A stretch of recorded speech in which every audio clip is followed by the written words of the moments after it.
Late night cocoa at a wooden table, crickets outside, and a heart learning to rest. The house always sounded different after 10 at night. During the day, it hummed with small, ordinary noises: cupboard doors, running water, the soft thud of footsteps. But now, everything had settled into a gentler rhythm. The refrigerator purred in the kitchen corner. A wooden beam ticked faintly as it cooled. Beyond the open window, These tomatoes are so ripe, perfect for the sauce, just like you remember. I can't wait to taste it. These tomatoes are so fresh from the garden. They'll make the sauce perfect, dear. I love cooking with you.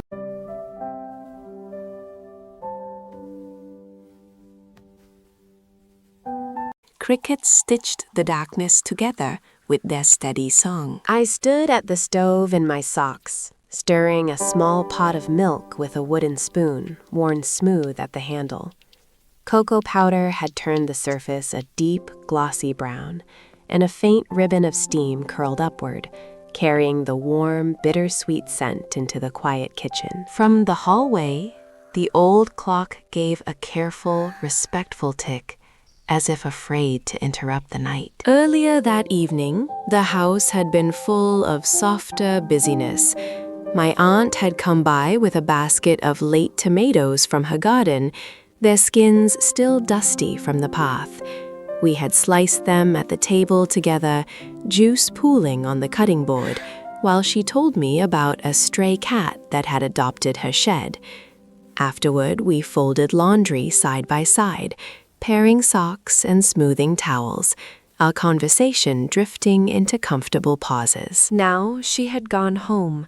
The dishes were drying on the rack, and the air carried that clean, faintly soapy scent that comes after a kitchen has been put back in order. I turned off the stove and poured the cocoa into my favorite mug, cream-colored with a tiny chip near the handle. The mug warmed my palms instantly. I added a spoonful of honey, watching it melt into slow amber swirls, then a splash of vanilla. The smell deepened, softer, rounder. At the wooden table by the window, a small lamp glowed with a golden halo. Its light caught the grain of the tabletop, every scratch and swirl a memory of meals, homework, card games, elbows resting in thought. I sat down, tucking one foot beneath me, and wrapped both hands around the mug. Outside, the night garden was a gentle blur.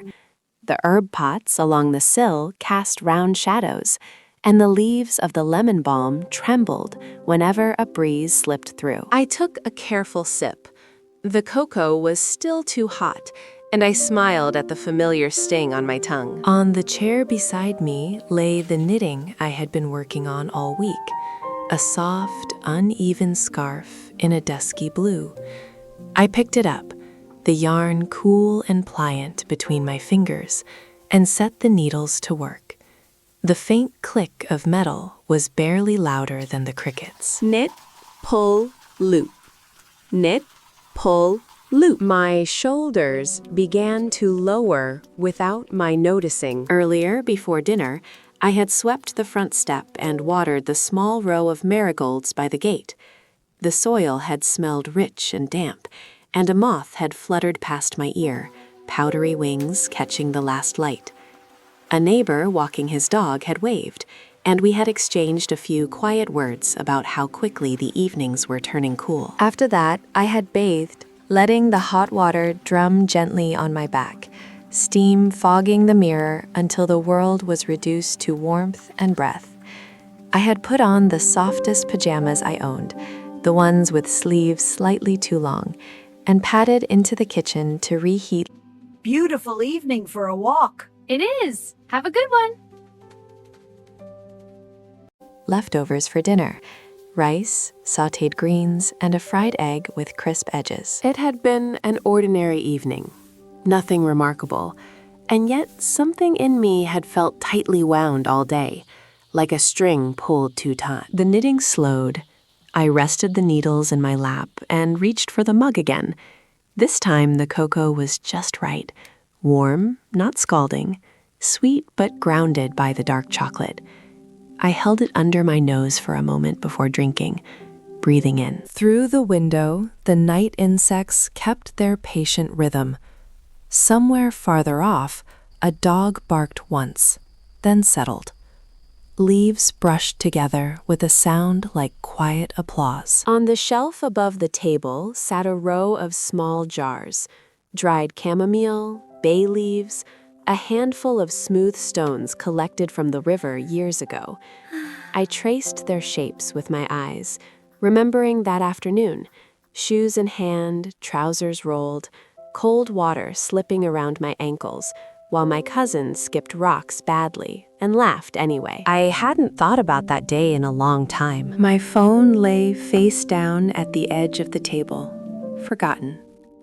No glowing screen, no buzzing. Just the lamp, the cocoa, the crickets. I pulled my journal toward me and opened to a blank page.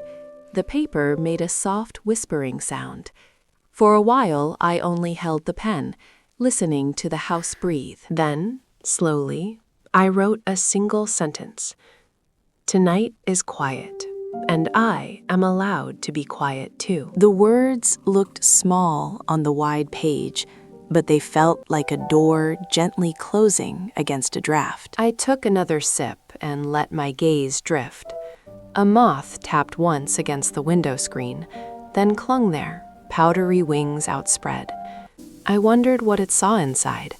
The small circle of lamplight, a person sitting still, steam rising from a mug. My eyelids felt heavier now, in a pleasant, sinking way. I set the cocoa down and stood, carrying the mug to the sink.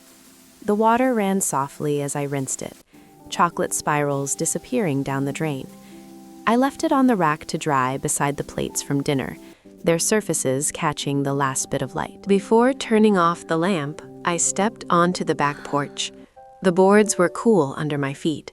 The night air smelled of damp earth and something faintly sweet, maybe the jasmine vine along the fence. I stood there for a moment, arms wrapped loosely around myself, listening to the crickets. Their song no longer felt like noise, but like a blanket being tucked around the house. Inside, the clock ticked on. The kitchen waited, tidy and patient for morning. When I finally slipped into bed, the sheets were cool and smooth.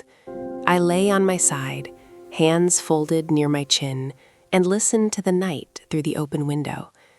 The day's small tasks, chopping vegetables, folding towels, watering plants, stirring cocoa, drifted through my mind, not as a list, but as a gentle reassurance. Nothing grand had happened, and somehow that was enough. My breathing slowed to match the cricket's steady rhythm, and at last, without effort, my heart learned how to rest.